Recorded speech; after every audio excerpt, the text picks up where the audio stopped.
Just moments ago, a political storm erupted outside the heart of British power. Keir Starmer, the leader of the opposition, was met with an eruption of fury and betrayal. Booed and branded a traitor by a chorus of angry protesters right outside Parliament. The scene was nothing short of chaotic as his convoy was blocked, the crowds shouting accusations that echoed through the historic streets of Westminster. It was a shocking confrontation, a moment that shook not just the political elite, but the very foundations of the public's trust. What had driven this outpouring of rage? What was it that had pushed Starmer, a figure who once stood as a beacon of hope for a fractured Labour Party, into the crosshairs of the people he once hoped to lead? The answer lies in the depths of betrayal. Betrayal that until now had been kept hidden behind the closed doors of high-stakes political gamesmanship. And as the cameras rolled, the fury outside Parliament quickly became a symbol of something much larger: the collapse of political loyalty, the erosion of trust, and the very real threat to democracy itself. The events that unfolded earlier today will leave a mark on British politics for years to come. In just a few short hours, social media exploded with the leaked packed accusations, viral footage, and an outpouring of anger. Cabinet members were left scrambling to spin the narrative. While in the streets, it was clear the people were no longer willing to turn a blind eye to the lies. The consequences of Starmer's decisions had become too grave to ignore, and now the entire nation was watching. But what exactly pushed the public to this breaking point? What was the scandal that ignited this unprecedented backlash? Was it a policy blunder, a scandalous deal, or something even darker? As we dig deeper into the chaos, one thing is certain: the events unfolding outside Parliament today are just the beginning. This is more than just a political incident. It's a turning point, a reckoning. What will happen next? Can Starmer survive this storm? Will the Labour Party recover? Or is this the moment when everything falls apart? It started with a secret deal, one that Starmer hoped would remain behind closed doors. But in the world of politics, secrets have a way of escaping, and this one was no exception. A confidential meeting between the Labour leadership and high-ranking members of the establishment had taken place just days earlier.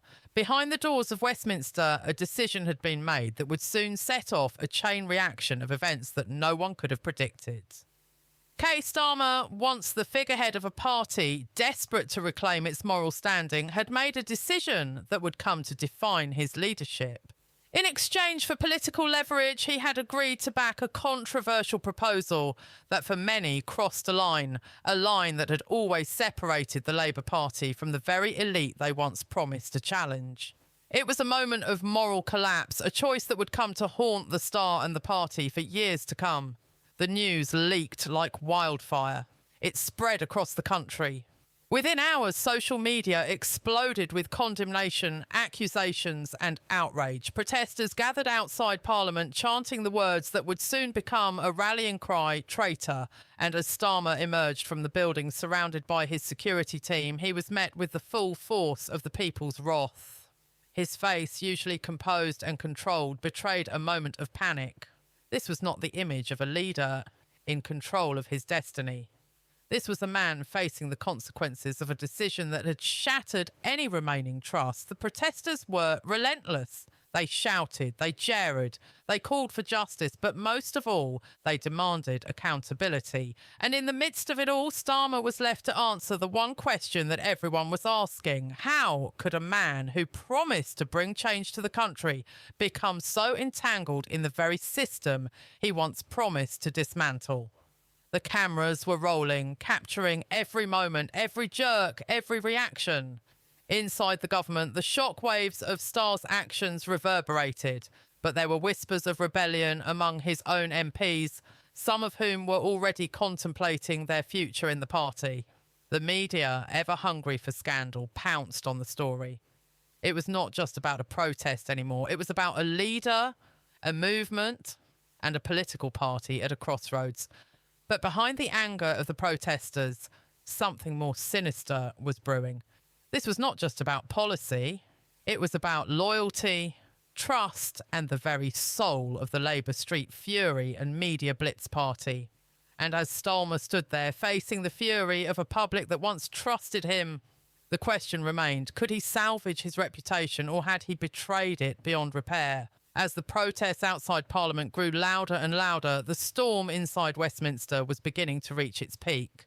The first whispers of dissent within Labour were quick to surface. MPs once loyal to Keir Starmer began to question whether his leadership had become a liability rather than an asset. In hushed tones, behind closed doors, there were growing murmurs that the party might be heading for a total collapse. This wasn't just a political misstep, it was a betrayal of the very ideals that had brought many of them into politics. The protests, intense as they were just the first sign of the deep fissures as forming within the Labour Party itself.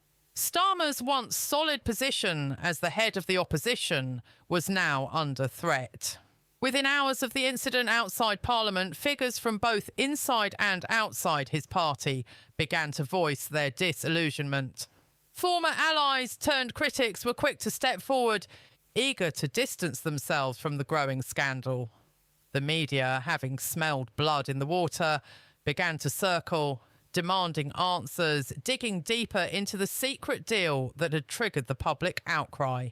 The betrayal that had once been kept in the shadows was now exposed to the unforgiving glare of the public spotlight. But this wasn't just about Starmer anymore. This was about the Labour Party's entire identity. The narrative was shifting fast. What had been seen as a progressive party, a voice for the working class, was now being painted as something much darker, a party willing to compromise its values for political power. Starmer had built his entire career on the idea of fighting for justice, equality and a fairer society. But now, as the truth began to seep out, it seemed as though he had made a choice that was at best morally ambiguous and at worst outright hypocritical. And then came the revelations. Leaked documents, private emails and whispers from within the corridors of power painted a picture of a man who had been more than willing to make deals with the very elites he had once promised to challenge. The proposal at the heart of the controversy, a secret pact with powerful corporate backers, one that would see Labour support policies that many saw as a direct attack on the working class. The deal was designed to secure crucial funding for the party, but at what cost? The price was too high for many to stomach. And now it was clear that the public felt betrayed, not just by the policy, but by Starmer himself. The protesters outside Parliament had struck a nerve. Their anger wasn't just about the specifics of the deal, it was about the larger betrayal. The Labour Party had once stood as the defender of the people, the working class hero in a system that had long ignored their voices. But now it seemed as though the party had sold out to the very forces it had once opposed. The protesters, with their chants of traitor, were merely reflecting the deeper moral crisis unfolding within the nation. The question on everyone's lips was the same. How could a leader who once stood for change become the very thing he had vowed to fight against? Inside the party, the fallout was becoming impossible to ignore. Rumours of a leadership challenge began to swirl. Inside Labour's fracture, there were whispers of a plot to oust Starmer from within his own ranks. Members of the shadow cabinet, once staunch supporters, began to go quiet. No longer offering the usual loyalty, some of the party's most prominent figures were now openly questioning Starmer's ability to lead. They spoke in private, but their words were anything but private now, and as the media storm intensified, the pressure on Starmer to either explain himself or resign became unbearable. For those within the Labour Party, the stakes were clear. If Starmer couldn't recover from this, if he couldn't regain the trust of the people and his own party, then Labour's chances of ever regaining power seemed slimmer than ever. The divisions were deepening. The very identity of the party was being called into question. Was it still the voice of the people, or had it become just another player in the game of power, willing to compromise its ideals for the sake of survival? Out on the streets, the sense of betrayal was palpable. The protests outside Parliament were just the beginning across the country. People were beginning to ask the same questions. Could they ever trust Starr again? Could the Labour Party, once the beacon of hope for so many, ever be redeemed? The anger that had initially been aimed at Starmer was now turning toward the entire political system. Was this all just another example of how the elites, no matter which party they belonged to, were always willing to sacrifice the people for their own gain?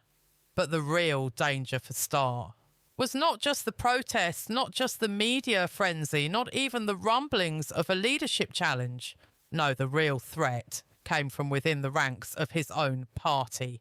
Just moments ago, a political storm erupted outside the heart of British power. Keir Starmer, the leader of the opposition, was met with an eruption of fury and betrayal.